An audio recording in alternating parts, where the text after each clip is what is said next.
Ready to dive deep into spoken English. You bet. Let's uncover some seriously fun ways to help you become a more confident English speaker. I'm all about fun, so let's do it.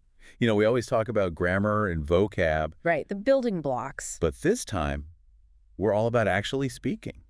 Feeling comfortable, letting the words flow. Exactly. Think about it. How often do you know what you want to say but freeze up? Oh, all the time. Like when I try to order a coffee, Yeah? my mind goes blank. I can picture it. I can practically taste it. But the words just won't come out. Exactly. I end up just pointing and mumbling coffee. We're tackling that today, giving you the tools to unlock your inner English speaker, to really express yourself. Sounds good. What's the first secret weapon? Ready for this? Limericks. Limericks, those funny little poems. The very same. They might seem silly, but they're secretly amazing for language learning. Okay, I'm listening. How do limericks help? It's all about the sounds. Limericks force you to pay attention to specific vowels and consonants, which is like, Pronunciation boot camp. yes. Plus, that rhythm helps you learn natural intonation, like a workout for your mouth and your ears. So I could, write a limerick about a shy cat to practice he sounds. Exactly. The more you practice tricky sounds in a fun way, the easier they become in everyday speech. I'm starting to see the power of limericks. What else have we got? Well, let's crank up the volume. How about music? Music. You know I love music. I figured. And you probably already know tons of English songs by heart. Oh yeah, I've got playlists for every mood. Perfect. When you sing along, you're naturally absorbing the rhythm, the intonation, even grammar, without realizing it. It's like learning through osmosis, but way more fun. Right. And different genres can challenge you in different ways. Rap music, for example, is great for speed and clarity. So if I want to work on my American accent, Maybe try some Bruce Springsteen. Or some country music. love it. But sometimes I need more than just audio. I'm a visual learner. Great point. And that's where movies and TV shows come in. They're like a window into different cultures and... Full of authentic language. You got it. Start with subtitles in your language if you need to. I used to do that, then gradually switch to English subtitles. Or even no subtitles. It really helps with listening comprehension. And you pick up on those subtle conversational cues. Exactly. Plus, you get exposed to all sorts of accents, dialects, even slang. Slang is so important. It makes you sound more natural. Right. It helps you connect with native speakers on a deeper level. Okay, so we've covered limericks, music, movies. Are you feeling inspired yet? Totally. But let's talk practical stuff, like how to use English in everyday life. Good idea. Let's start with texting and voice calls. Perfect. I use those every day anyway. See? Even short exchanges can be helpful. Think of it as a mini workout. So instead of, hey, I could say, what's up? Exactly. And as you get more comfortable, try voice calls. They help you practice speaking in real time. Phone calls used to terrify me. But the more I did it, the easier it became. You face that fear head on. And remember, it's okay to ask for clarification. Most people are happy to help. All right, we've got texting, calls. What other everyday stuff can we use? Get ready for this one. Talking to your voice assistant. Wait, you mean actually having conversations with my phone? Yep. Might sound weird, but to be understood, you have to speak clearly and at a natural pace. And it's pretty low pressure. Not like talking to a real person. Exactly. You can even use voice commands to control music, set reminders. Sneaky practice. This is awesome. I never thought of that. And while we're on the topic of sneaky practice, have you considered reading aloud? Reading aloud, a classic, Yeah. but so effective. Right. It helps you produce English sounds accurately, and it's great for intonation, too. I love reading poems aloud. It's like a mini performance. Speaking of performances, last but not least, we have tongue twisters. Oh yeah, those tongue-tangling challenges. They're not just for fun, though. Tongue twisters train the muscles involved in speech. She sells seashells by the seashore. See? My tongue is already getting a workout. And you nailed it. Notice how even regular sentences feel easier after that. It's like warming up before a game. Exactly. They help you build clarity and precision, especially helpful before important conversations. We've covered a lot of ground. Limericks, tongue twisters, movies. Who knew learning English could be so much fun? The key is to find what works for you and make it enjoyable. Stay tuned for part 2, where we delve even deeper into the world of spoken English. We'll be back with more tips and tricks to help you unleash your inner English speaker. Welcome back. Ready for more spoken English secrets? We talked about all those cool techniques in the last part. Yeah, limericks, music, all that fun stuff. But, it's not just about knowing the techniques, right? It's like having all these ingredients for a cake but no recipe. Yeah. We need to figure out how to bake this whole fluent English speaker thing into our lives. You nailed it. It's about creating an environment where English thrives, like building your own little English-speaking world. Ooh, I like that. So should I start speaking with a British accent everywhere I go, get a fancy hat? Haha. Well, a fancy hat is always a good idea, but it's more about surrounding yourself with the language in subtle ways. What about your physical space? Any English visual cues you could add?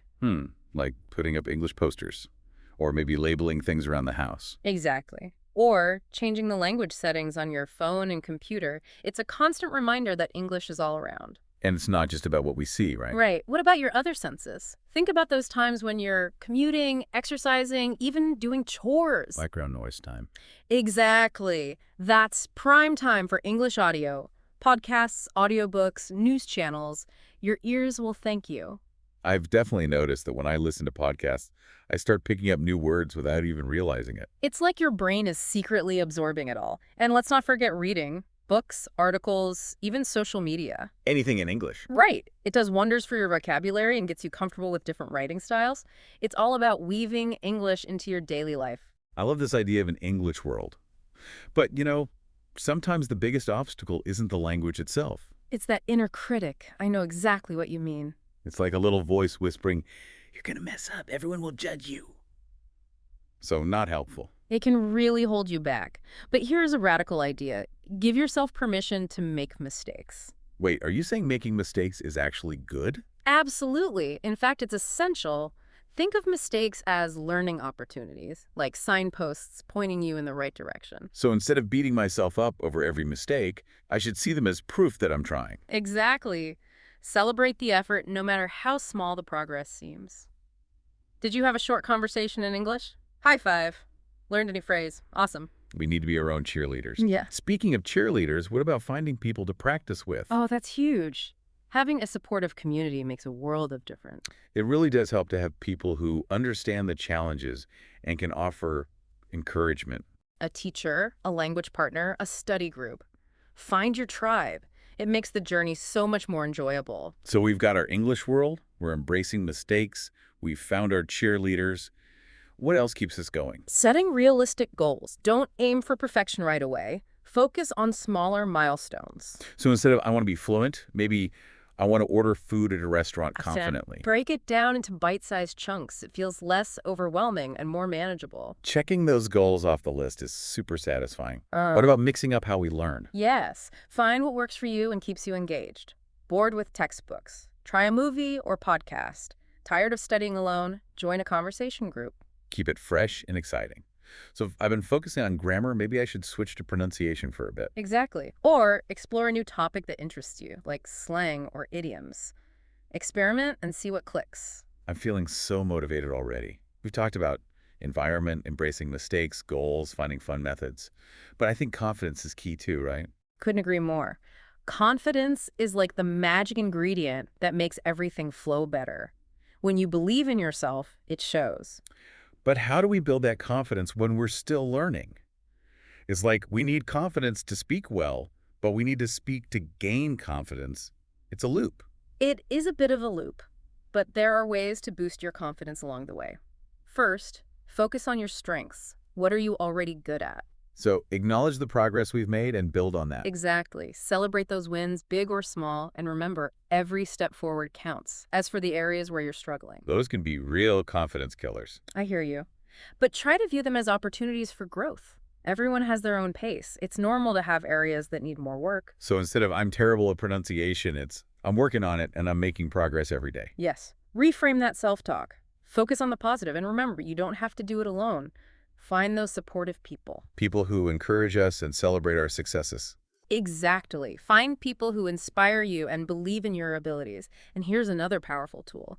Visualization. Visualization. Yeah. You mean like picturing myself speaking English fluently? Precisely. It sounds a bit woo-woo, but it really works.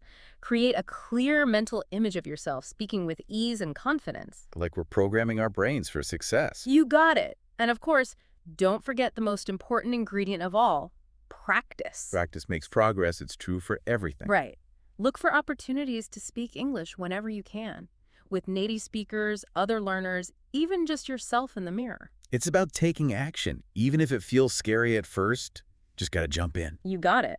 Stepping outside your comfort zone is where the magic happens. Every conversation, every interaction is a chance to learn and grow. This has been so inspiring. I'm feeling energized to keep pushing forward with my own English journey. Me too. It's incredible how many strategies we have at our fingertips. And the best part, we can find what works best for us and make it fun. Exactly. Embrace the adventure, experiment, and most importantly, have fun. Back for the final part of our spoken English adventure. We've come a long way. We have, and I've realized something. There's just so much joy in learning to speak English fluently. It's not just about rules and tests. It's about connecting with people with different cultures, expressing yourself in a whole new way. Exactly. And we've discovered so many fun ways to do it. Limericks, music, even talking to our phones. Right. When we find joy in learning, we stick with it. It becomes an adventure, not a chore. So for anyone feeling discouraged out there, remember, it's okay to have fun. In fact, it's encouraged. Absolutely. Be playful, experiment, see what works for you, and celebrate those little wins along the way. Speaking of celebrating, one big takeaway for me has been recognizing our progress, even the small steps. I agree. Every conversation you navigate, every native speaker you understand, every time your confidence gets a little boost, take a moment to acknowledge that. It's like a mental high five. Hey, I'm doing this. I'm getting Yeah. better. Exactly. Those little moments are powerful motivators. They remind us we're on the right track. So as we wrap up, what's the one piece of advice you'd leave our listeners with? The key to unlocking that inner English speaker. The big secret. Ready for this? Just start speaking. Ah, the classic call to action. But for some people, that first step is terrifying. I get it. It's natural to feel nervous, especially when you're still learning. But the more you speak, the more that fear melts away. It's like jumping into a cold pool. That first plunge is a shock, but then you get used to it and start enjoying the swim. Perfect analogy. So my challenge to everyone listening is this. Find opportunities to speak English as often as you can. With a teacher, a language partner, a group of friends, even just practicing aloud to yourself. And remember, mistakes are not the enemy. They're your teachers. Each stumble is a chance to learn and grow. Embrace those imperfections. Keep the conversations flowing. Fluency isn't about being perfect. It's about connecting with others. And let's be real, even native speakers mess up all the time. It's what makes language so interesting. Exactly. Don't let the pursuit of perfection stop you from expressing yourself. Enjoy the journey. Couldn't have said it better myself. This has been such an eye-opening deep dive. I'm walking away with a ton of new strategies and even more excitement about my own English journey. Me too. It's amazing how many tools we have to help us reach your goals. And the best part is, we can make it fun. That's it for our deep dive into mastering spoken English. We hope you've enjoyed it. Keep practicing, keep exploring, and keep those conversations going. And remember, we're always here to cheer you on.